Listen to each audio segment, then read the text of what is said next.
Monday is where a lot of people hide. That sounds dramatic, but you know exactly what I mean. You have a messy week, you eat badly, you skip the gym, you stay up too late, you scroll more than you wanted to. The laundry becomes a geological formation. Your room looks like someone searched it for evidence. Your brain feels like it has 15 tabs open, and one of them is playing music. And then Sunday night arrives. Suddenly everything feels possible again. You sit there thinking, right, tomorrow I sort myself out. New week, new routine, new version of me. I'll wake up early, I'll train, I'll eat properly, I'll stop wasting time. I'll reply to messages. I'll finally become the kind of person who owns matching containers and knows where all their chargers are. For about 15 minutes, it feels incredible. That is the dangerous bit, because the Monday reset feels like progress, but a lot of the time it is not progress. It is relief. It gives you a clean story. Last week was the bad version of me. Next week will be the good version. The old me ends tonight. The new me begins tomorrow. Lovely, very cinematic, usually nonsense, because Monday arrives and Monday does not care about your speech. You wake up tired. You're already slightly behind. Work is annoying. Your energy is lower than expected. Lunch is whatever was easiest. You miss the gym, or you only half follow the plan, or you do one thing wrong, and suddenly the perfect week has a crack in it. By Tuesday, you're negotiating. By Wednesday, the plan feels optional. By Thursday, you've quietly abandoned it. By Sunday night, you're back in the same place, making the same promise. This is not discipline. This is a loop. And the annoying thing about the loop is that it feels responsible. You feel like you are recommitting. You feel like you are taking life seriously. You feel like you are still trying. And to be fair, you are trying. But restarting over and over is exhausting. It makes every small mistake feel bigger than it is. One missed workout becomes, I've ruined the week. One takeaway becomes, I'll start again Monday. One bad night of sleep becomes, there's no point now. One wasted evening somehow becomes a full spiritual collapse. That is the real problem. Not the bad day, the meaning you give the bad day. Most people do not fall off because they make one bad decision. They fall off because one bad decision turns into a story. I always do this. I have no discipline. I can never stick to anything. I've ruined it now. Once that story starts, the rest of the week gets sacrificed. Not because it has to be. Because you have mentally postponed your life. You start waiting for a cleaner starting line. Monday, next month, after the holiday, after work calms down, after you feel ready, after some future version of you magically appears with better sleep, more patience, and a suspiciously organized fridge. But real life does not give you many clean starting lines. Most days are not fresh starts. Most days are continuations. You wake up with yesterday's tiredness, yesterday's unfinished tasks, yesterday's choices, and occasionally yesterday's pizza box sitting there like a small cardboard accusation. That is normal. That is life. So if your routine only works when the slate is perfectly clean, it is not really a routine. It is a fantasy. The goal is not to restart better. The goal is to stop needing to restart. That is the shift. You need a system where a bad day is not fatal. A missed workout is not a collapse. A bad meal is not a moral event. A messy evening does not destroy the week. Because consistency does not mean never slipping. That is not real. Consistency means slipping and returning before the damage spreads. That is the whole skill. Return faster, not dramatically. Not with punishment, not with a big speech in your head about how this time you're serious. Just return quietly, normally, immediately. And this is where most people need something very boring. A minimum standard. A minimum standard is the smallest version of a habit that still keeps you connected to it. Not the perfect version, not the impressive version, the smallest version that says, I have not quit. That is it. For exercise, the ideal version might be a full workout. The minimum standard might be a 20-minute walk, or 10 push-ups, or going to the gym and doing 3 machines. Not because that is optimal, because it keeps the door open.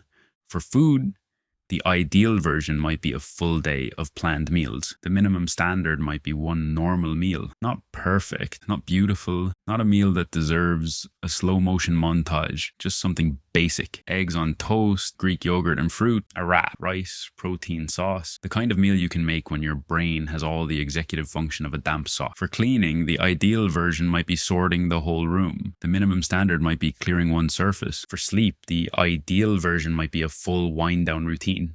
The minimum standard might be putting the phone across the room.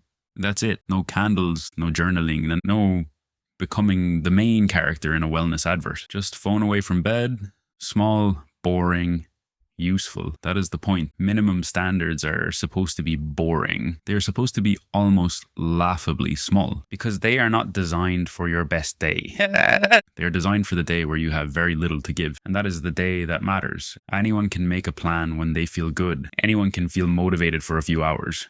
The question is, what happens when you get home tired and the plan starts looking optional? That is where your system gets tested. And if the only choices are perfect day or complete failure, you're going to keep choosing failure. Not because you want to, because perfect is too expensive. It costs too much energy. Minimum standards give you a third option. Not perfect, not quit, just enough. And just enough is massively underrated. A 20-minute walk is not the same as a full workout. Fine. It is still better than doing nothing and mentally quitting until Monday. One normal meal does not fix your entire diet. Fine. It still stops the day becoming a write-off. Clearing one surface does not make the room perfect. Fine. It gives you one small piece of control. The point is not to win the day. The point is to stop the day becoming a collapse. That is a much more useful goal, and honestly, a much kinder one, because the Monday reset usually comes with shame. It says, you failed again, so now you need to reinvent yourself. Minimum standards say, you're having a rough day. Do the small version and stay connected. That is better, less dramatic, more realistic, much more likely to survive contact with actual life. So here's the framework. 3 rules. Shrink it. Return fast. Don't narrate the failure. That is the whole video, really. But let's make it practical. Rule 1.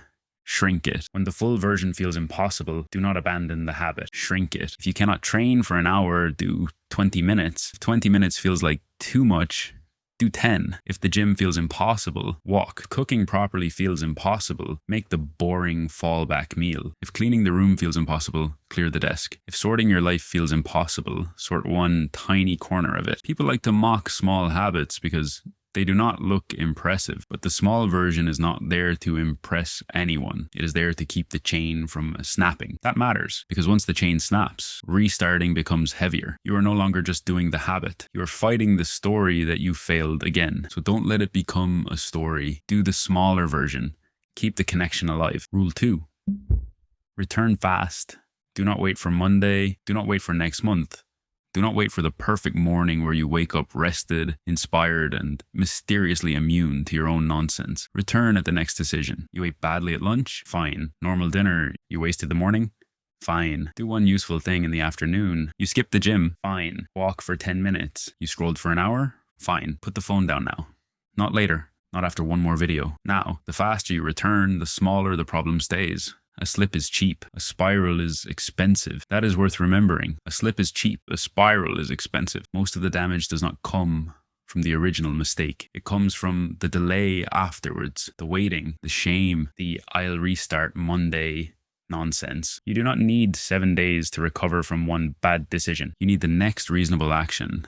Not the best action, not the most impressive action, not the action that makes you feel like a transformed human being, just the next reasonable one. Drink water, make normal food, go outside, put the phone away, clear the surface, open the document, send the message, go to bed. Boring little actions that stop the slide. That is what a bad day system looks like. It is not glamorous. Nobody is going to make a dramatic montage of someone eating a basic wrap and going to bed slightly earlier. But that might be the thing that saves the week. And rule 3, don't narrate the failure. This one matters more than people think, because people do not just fail.